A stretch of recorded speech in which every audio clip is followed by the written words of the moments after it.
Hey guys, so today we're talking about causes of the Civil War. We're going to talk about some westward expansion, how that's increasing tension at this time, and then we're going to talk about that ever-increasing tension that's just happening over the issue of slavery. You might have noticed that I'm not in my classroom. That's because Mr. Weeks is teaching right now, and so I had to decide to still lecture, but I'm in the English planning rooms, which is really out of place and weird, and hopefully no one busts in here. Okay, so when I think causes Civil War, I think about dominoes. I think about how it's all just like one big push down to make it all happen, that there's a bunch of things that are building up along the way that we're all stacking it there, and it just takes that thing that just push, and then it's just the straw that breaks the camel's back, if you will. Okay, so our westward expansion and rising sectionalism. At this time, we're going to be expanding westward as a nation, and we're going to see that increasing sectionalism. Remember, in sectionalism, we're broken up between those different regions of the United States of North, South, and West are our main regions.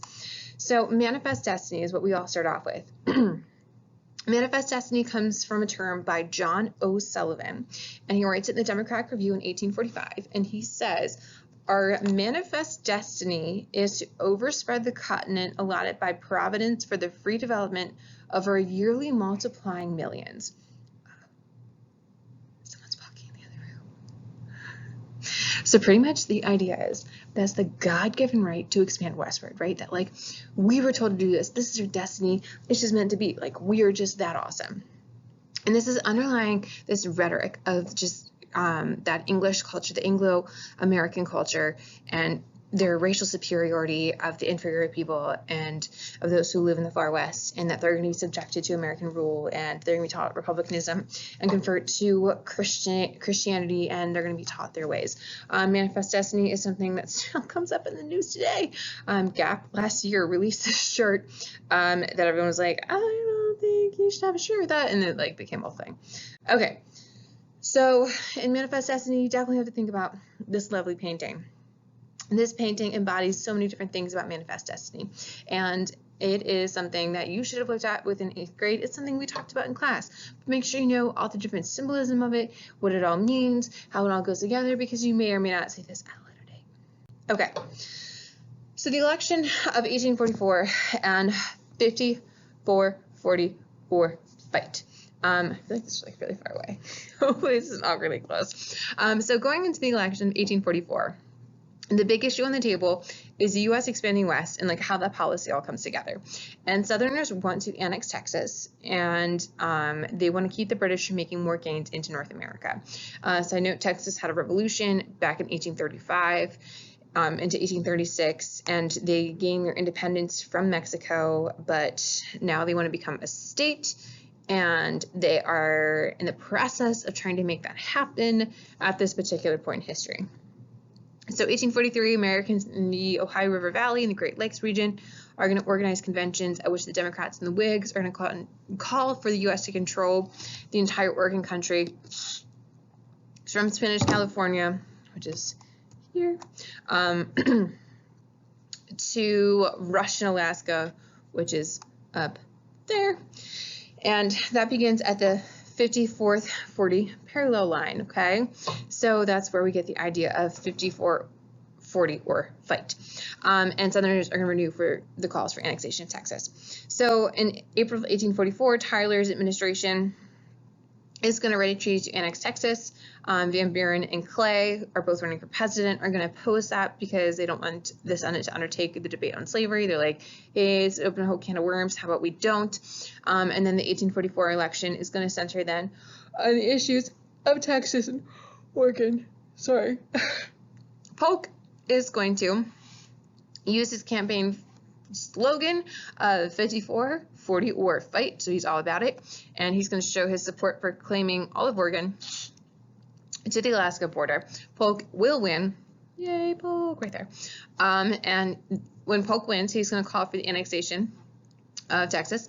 A joint resolution is going to pass in Congress, and Texas will be annexed and become the 28th state in the United States in December of 1845. So you see this expansion westward and questions of slavery and how it's going to exist or not exist there. Okay, then we get to the Mexican-American War. This is going to be a war between the United States and Mexico from April 1845. April 1846 to February 1848.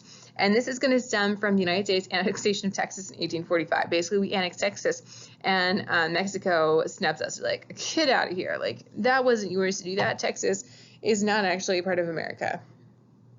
And so there is a dispute over whether Texas ends at the Nueces River, and I'm really sorry if you know someone from Texas and I just really butchered that. That is this river, and that's the Mexican claim, or if it ends at the Rio Grande, which is over here, that river right there, and that's the U.S. claim of how far Texas goes over.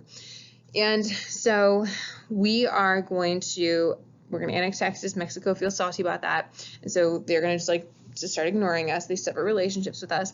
So in September, President Polk is going to send a secret mission down to Mexico City to try to negotiate a dispute about the Texas border, and the United States is going to try to purchase New Mexico and California from Mexico for $30 million, and apparently got snubbed. Our diplomat that goes there for this is going to get snubbed, and so then he comes back, the diplomat, to Polk and is like, hey, listen, they wouldn't talk to me, they just ignored me. And Polk is like, that is very rude, we are America, they cannot do that. And so he is going to send troops down into the area and occupy this area between the two disputed rivers. And so that's where we're going to start off, that lovely little this lovely little section up in here.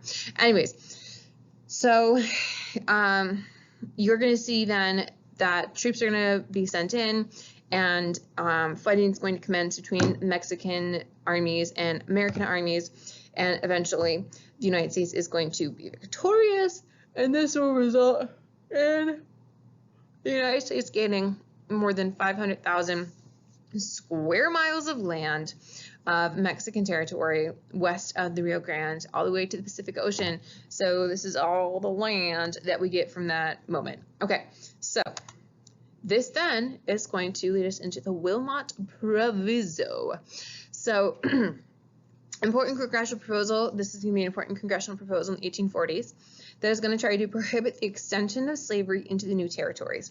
And this is a basic of the Republican Party and what they believe, what they're going to be built upon. So after the Mexican-American War, President James Polk is going to ask Congress for $2 million to negotiate peace and settle the boundary with Mexico of where stuff is, make it all happen, make everyone happy. And in behalf of the anti-slavery forces throughout the country, our Democratic Congressman from Pennsylvania, David Wilmot, who this is named after, is going to offer an amendment in August of 1846. And this bill, the Wilmot Proviso, is going to forbid slavery in the new territory. And this is going to just cause even more debate in this atmosphere of increasing sectional tension over slavery. People are like, what are you doing, man? And this is going to not pass in both houses of the Congress, but it is going to be a growing issue in the Republican Party, and it is going to be a kind of core piece of the Republican Party, and this is going to be undermining the Whigs and the Democrats. Okay, so our Free Soil Movement. This is going to be a very minor political party, but they are going to be very important in this period before the Civil War and the lead up. They are going to oppose the extension of slavery into Western territories. They're fearful that expanding slave power within the national government is going to allow for slavery to extend into those new territories. And they are going to really actually grow out of the Wilmot Proviso. So the Wilmot Proviso is going to be proposed, it won't pass, but the Free Soil Movement is like your talk, how about we make a political party out of that? Disappointed by the ambivalent position of the Whig Party on slavery, we're going to have some conscientious Whigs come together and have a convention in August 1848 in New York, and they are going to be joined by delegates from the Liberty Party, an anti-slavery faction of the New York Democrats known as the Barn Burners, which I found out. Barn Burner is a term derived from the idea of someone who would burn down his own barn to get rid of a rat infestation. In this case, it is going to apply to men who are thought to be willing to destroy all banks and corporations, to root out the abuses, that they're willing to burn down the barn to get rid of the bad stuff. Okay, so this will create the Free Soil Party. The Free Soil Party's historical slogan is free soil, free speech, free labor, and free men. They're all about freedoms all around for everybody. They're going to attract small farmers. They're going to attract debtors. They're going to attract village merchants. They're going to attract household workers. Sorry, I had a brain lapse there for a second. And they are going to be opposing slavery in the new territories because they feel like this is competition to them. And also because slavery is bad. In 1848, they're going to nominate the former U.S. President Martin Van Buren to head their ticket, and they're going to win 10% of the popular vote, which doesn't sound like a lot, but I'm like, that's still pretty impressive for a third party. And it will weaken the regular Democratic candidate, and it will contribute to the election of the Whig candidate of General Zachary Taylor as president. Eventually, they're going to become fairly disorganized and kind of fall apart, but the remnants of them will be absorbed into the Republican Party, that of Abraham Lincoln, and they're going to carry on the ideas of the Free Soil Party with opposing slavery and trying to abolish and condemn it as morally evil as well. Okay, so slavery follows the flag. This is a fairly simple concept. It is going to be created by John C. Calhoun. That is this lovely guy right here. John C. Calhoun served our government in a variety of ways. He was Vice President John Quincy Adams and Andrew Jackson. He's a senator. He serves in the House of Representatives. He's a Secretary of War, Secretary of State. So a lot of different hats there for him. And so he is going to make this statement towards slavery, and it is about slavery and expansion into those new territories. And he's going to pretty much say that the movement of slavery is going to be brought into new territories because they're property. They're brought with you, and it is just how it goes. It's how it is, and if you don't like it, deal with it. Okay, so now what you think about the analysis question? Off to the side for this part. How is the issue of slavery coming up as we're expanding westward? How is this a question that is in our minds, and why is it in our minds as a nation? Why is it something we need to answer? Okay. Increasing division and the election that changes it all. How we just can't come back. Okay, so we start with the Fugitive Slave Act of 1850. So this is the most controversial piece of the Compromise of 1850. The Compromise of 1850 is going to have slavery outlawed in Washington, D.C. It's going to admit California and Utah. Wait, hold on. It admits California as a free state, and then Utah and New Mexico will be entered in as like popular sovereignty, that they decide whether to be a free state or a slave state. And also the Fugitive Slave Law will be passed within it. This Fugitive Slave Law is going to require federal judges in the North to determine the status of alleged fugitive slaves, and it's going to deny African Americans a jury trial or even the right to testify in a trial. And Northerners are going to resent this because there's going to be slave catchers who are in the North who are trying to make a profit off of finding runaway slaves. And it's going to force them to turn over people that made it into the North where slavery doesn't exist over to their owners in the South. Abolitionists are going to assist runaways, where you get something called the Underground Railroad starting at this point, that is going to be that network of people who are helping to get slaves out of the South.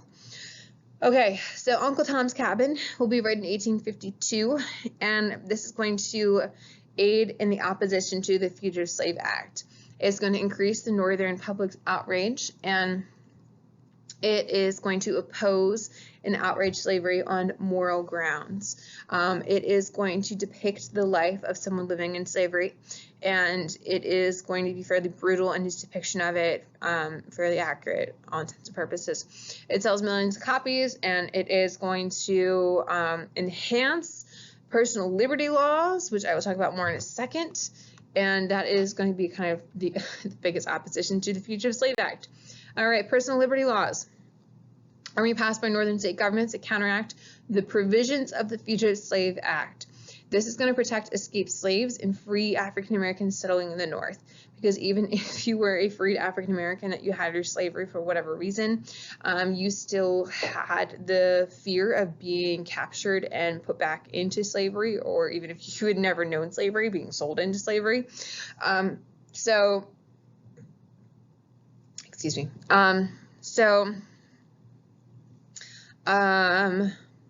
Pretty much it is going to provide a jury trial for people who are in slavery or runaway slaves. It's going to provide them with attorneys. It's going to try to kind of have a rule of law within things.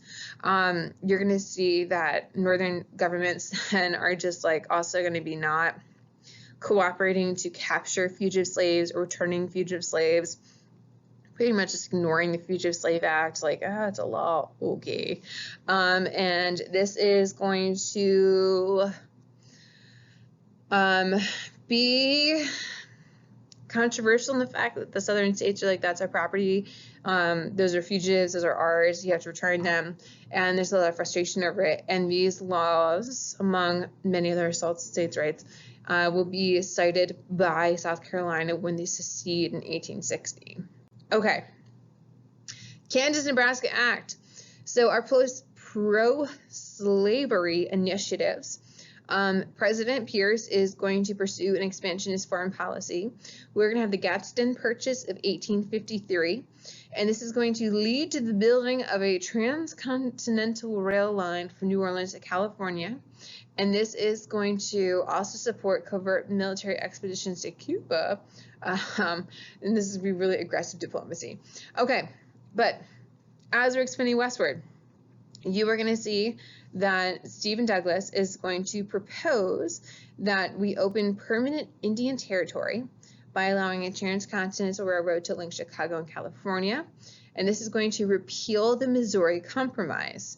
And this is going to form the Kansas and Nebraska territories. And they're going to organize the region based on popular sovereignty. And this is going to allow them to decide whether they want to be a free state or a slave state, which is going against that line of slavery that had been drawn across the United States, that above it everything was free, everything below it was slave states. It's going to get rid of that and allow for that popular sovereignty to exist. Okay, we're going to see the emergence of the Know Nothing Party at this time as well. These are going to be northern and southern delegates that are going to be split on the issue of slavery. They're also known as the American Party. They're going to be a major political force from 1854 to 1855, so a full year. And they are going to be objecting to the extended period of naturalization, of how long it takes to become a citizen. They want to extend it, sorry, I said that kind of muddled.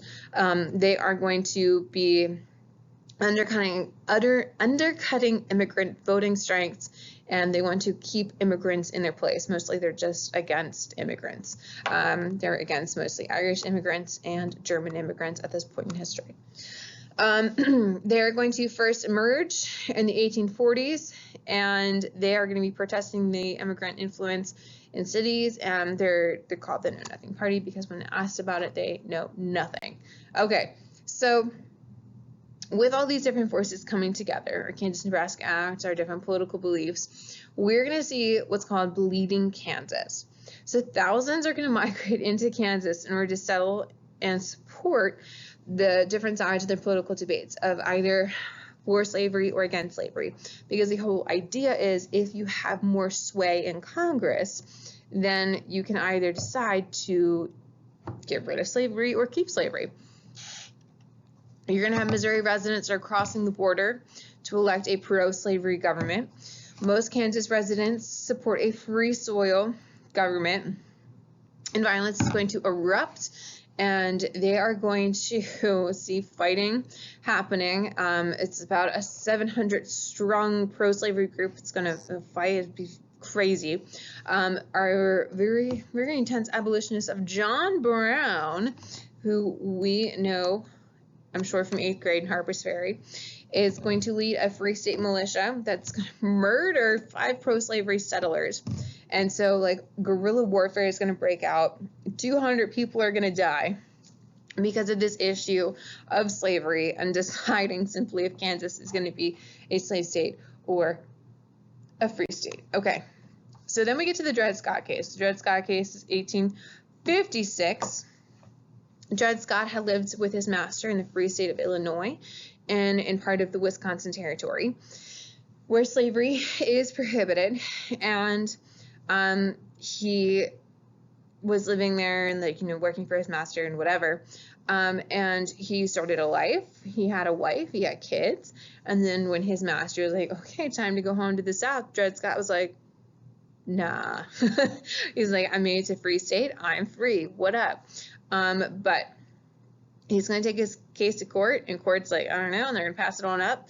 They're going to appeal all the way up to the Supreme Court, and when they get there, you are going to see at the Supreme Court, 7 of the 9 justices are going to declare that Scott is a slave. And they're going to disagree on the legal rationale of it, but our Chief Justice, Roger B. Taney, whom Taneytown is named for, he's a slave owner from Maryland, is going to argue that since slaves are not citizens, he does like a 2-part thing. Like, since they're not citizens, they don't have a right to sue in federal court, number 1. And then he pretty much said, like, even if they did have a right to sue in federal court, Congress doesn't have the ability to take property from someone when they cross state lines. That if you have bought something, you have crossed state lines. It doesn't become not yours because you're in a different state. And so this is going to enrage a lot of people who are, you know, anti-slavery, because they're like, well, then nothing means anything at this point. Like, it doesn't matter if it's a free state or a slave state, because now you can do anything anywhere. And so this is going to enrage a lot of people and just keep that train just full steam ahead, which then is going to bring us to Abraham Lincoln and the Lincoln-Douglas debates. Abraham Lincoln is going to be our 16th president of the United States during the time of the Civil War. He is going to be one of the most highly rated presidents. Usually George Washington is number 1, and Abraham Lincoln's usually number 2. And he is going to be very disciplined. He's self-educated. He was a lawyer through self-study. He's hardworking. He's ambitious, strong opinions and beliefs, great public speaker. He, in his presidency, is going to fight for the Union, abolishing slavery, fighting for the Constitution, and fighting for representative democracy. He's known for being president through the Civil War. He's known for the Emancipation Proclamation and delivering the Gettysburg Address. But before we get to all of that, he is going to be running for the Illinois State Senate, yes, against Stephen Douglas. And there's going to be a series of 7 debates that are going to happen between Abraham Lincoln and Douglas. And they're going to discuss lots of critical issues that are important in the sectional conflict of slavery and states' rights. And they're going to touch on deeper questions about political discourse. And these debates are very widely looked at because they are kind of speaking to a much larger picture at this point, and they kind of provide a window into Abraham Lincoln at this point in history as well. And they are going to be kind of this foundation for Abraham Lincoln to grow onto a national stage. Okay, so during these debates, you are going to see that they are going to be discussing a variety of issues, and one of the main ones that comes up is slavery. Douglas is going to want slavery determined by popular sovereignty, and Abraham Lincoln is going to accept that slavery exists where it is currently, but he doesn't want it to expand into new territories. This is where Abraham Lincoln is going to give his very famous House divided speech, that a house divided upon itself cannot stand, you know, that we cannot survive as a nation if we remain half slave and half free, that, you know, like, we gotta solve this, like, guys, we gotta make a decision, and just kind of lays down this idea of slavery and sectionalism and just finally making some decisions and choices. Okay, so then we start to see the rise of radicalism. Our Southern Democrats are going to be divided in 1858 into moderates who are going to defend Southern rights. They are very much into protecting slavery. And then what we have known as fire eaters, which sounds awesome, but they're not. They are going to repudiate the Union. They're like, the Union is terrible. They're the devil incarnate. So awful. And they're going to propose secession. They're like, we can't do this. We can't compromise. We can't make things better, so we gonna leave. So then we get to October 1859. John Brown is going to lead a raid on a federal arsenal in Harper's Ferry, Virginia, and he is going to hope to arm slaves and start a rebellion. And he is going to take a group of supporters. They leave his farmhouse. They get to Harper's Ferry. They descend upon the town in the early hours of October 17th. They are going to capture the federal armory and arsenal, and they're going to have a fight.